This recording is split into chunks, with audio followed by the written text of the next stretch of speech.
നിങ്ങളുടെ favourite shows ഇനി ഒരിക്കലും മിസ്സാവില്ല. ഇപ്പോൾ C5 കാണും നിങ്ങളുടെ ഫേവറേറ്റ് ഷോസ് തികച്ചും സൗജന്യമായി. അമ്മ നിസ്സഹായായിരുന്നു. അവൾക്കിനി ഈ ജന്മസ്വസ്ഥത കിട്ടുമോ? എപ്പോഴെങ്കിലും അവളുടെ മനസ്സിൽ ആ കരച്ചിലടങ്ങോ?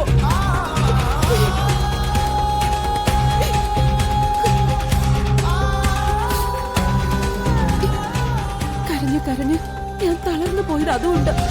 കുറെ നേരമായിട്ട് എന്തോ സങ്കടത്തിലായിരുന്നു മോളെ. നിന്റെ അടുത്ത് വന്ന് നിന്നോടൊപ്പം കടന്നോളാന്ന് പറഞ്ഞിട്ടാ അമ്മ എഴുന്നേറ്റ് പോകുന്നത്. പിന്നെ ഞാൻ കേൾക്കുന്ന ഈ വീഴ്ചയാ. എന്താ ഇപ്പൊ തനിക്ക് അല്ല, പറ്റിയത്? സങ്കടപ്പെടാൻ ഇവിടെ ഇപ്പൊ എന്താ ഉണ്ടായേ? ഇല്ലേ, സങ്കടപ്പെടാനൊന്നുമില്ലേ?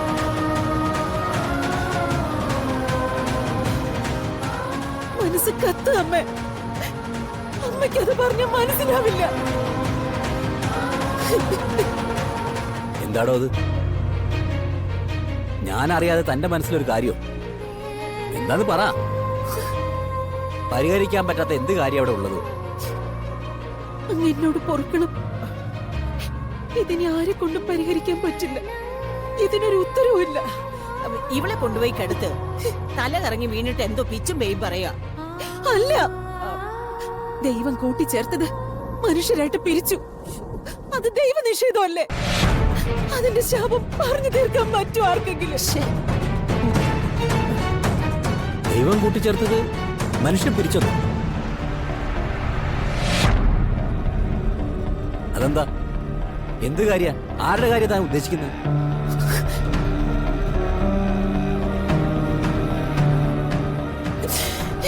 എനിക്ക് താങ്ങാൻ പറ്റുന്നില്ല. ഇതെല്ലാം കൂടി ഉള്ളിൽ അടക്കി വെച്ച് ചത്തുപോവും ഞാൻ.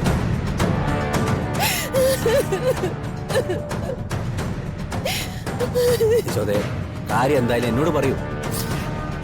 സങ്കടങ്ങൾ താങ്ങി ഇങ്ങനെ നടക്കാൻ തന്നെ ഞാൻ അനുവദിക്കില്ല. പറയടോ.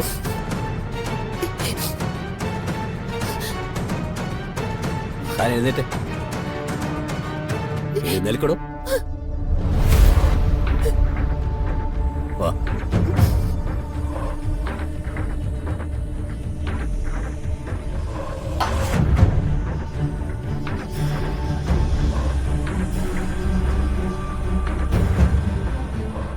നമ്മുടെ അഭയവും ആശ്രയവും ഈ ഭഗവാനാണ്. ഇവിടെ നിന്ന് താൻ പറയണം തന്റെ മനസ്സിലെ പ്രശ്നം എന്താണ്.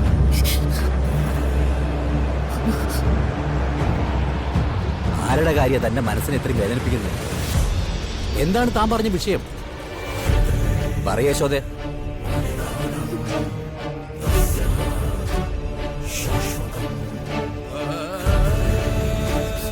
എന്താ താനൊന്നും മിണ്ടാത്തത്? പറയൂ. അത്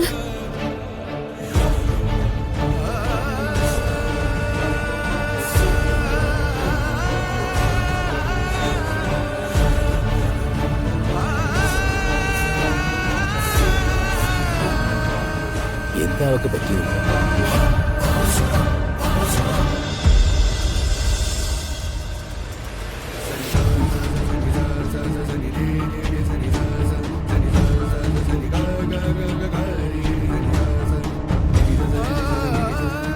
അത് എന്റെ ഒരു കൂട്ടുകാരിയുടെ കാര്യം.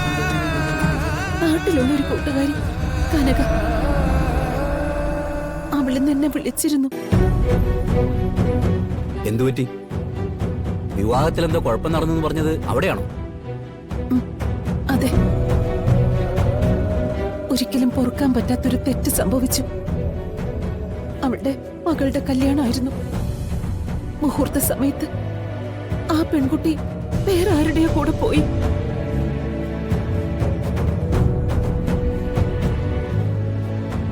കല്യാണ മണ്ഡപത്തിൽ വെച്ച് നാണക്കേട് ഒഴിവാക്കാൻ വേണ്ടി അവളുടെ മറ്റൊരു മകളെയാ കതിർ മണ്ഡപത്തിലേക്ക് കയറ്റിയത്.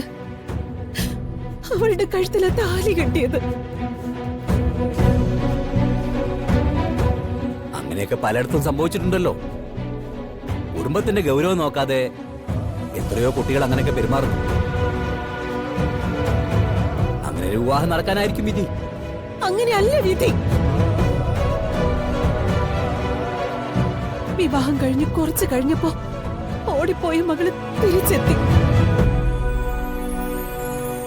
മണവാട്ടിയായി കഴുത്തിലെ താലിയേറ്റ് വാങ്ങിയ ആ പെണ്ണിനോട് എല്ലാവരും അതൊക്കെ അഴിച്ചു മാറ്റാൻ ആവശ്യപ്പെട്ടു.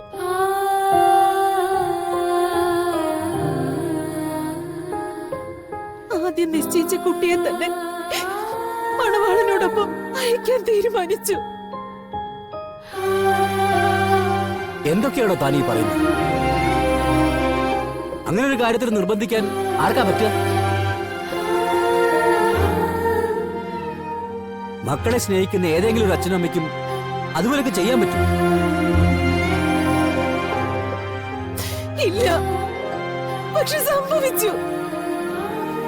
താലിമാലയടക്കം ആ പെൺകുട്ടിയുടെ കഴുത്തിൽ നിന്ന് എല്ലാവരും അഴിച്ചു മാറ്റി.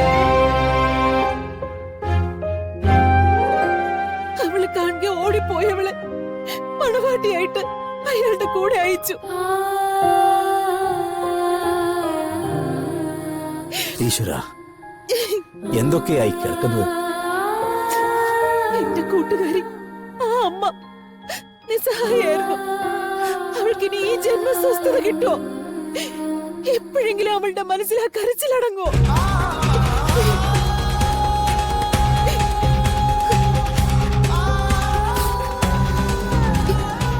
കരഞ്ഞ് കരഞ്ഞ് ഞാൻ തളർന്നു പോയത് അതുകൊണ്ട്.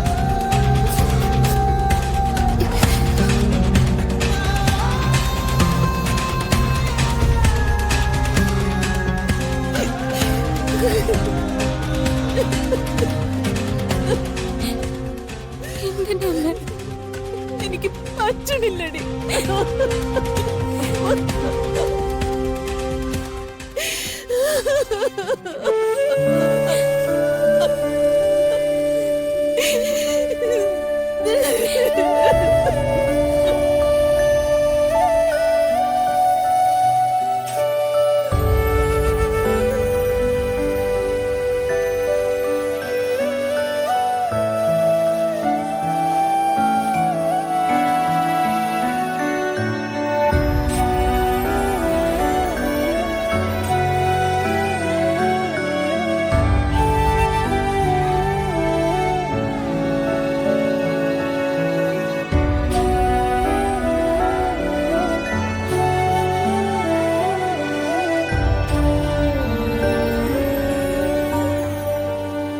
തെറ്റ് കൊടും പാപം തന്നെയാണ് ചെയ്തുകൊണ്ടിരിക്കുന്നത്.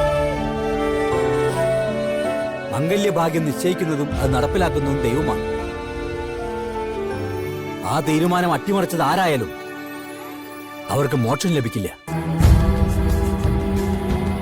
കൂട്ടുകാരി എന്നെ വിളിക്കുമ്പോ യശോദ പറയണം,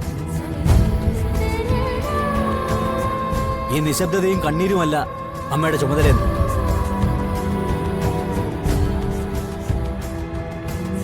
അവരൊരു നല്ല സ്ത്രീ ആയിരുന്നെങ്കിൽ അവരെല്ലാം തുറന്നു പറയണമായിരുന്നു. പിന്നെ ആ പറഞ്ഞ മകളുണ്ടല്ലോ, മുഹൂർത്ത സമയത്ത് ഓടിപ്പോയി മറ്റൊരുത്തിയുടെ താലി ഇറക്കാനായി തിരിച്ചെത്തുകയും ചെയ്തു. അവളൊരു ശാപജന്മം. ആയുസ്സിൽ ഇനി ബാക്കിയുള്ള ദിനങ്ങൾ അവൾക്ക് ആസ്വദിക്കാനുള്ളതായിരിക്കില്ല, അനുഭവിക്കാനുള്ളതായിരിക്കും. ഡൗൺലോഡ് ചെയ്യൂ C5 ആപ്പ്. കാണൂ എല്ലാ എപ്പിസോഡുകളും സൗജന്യമായി.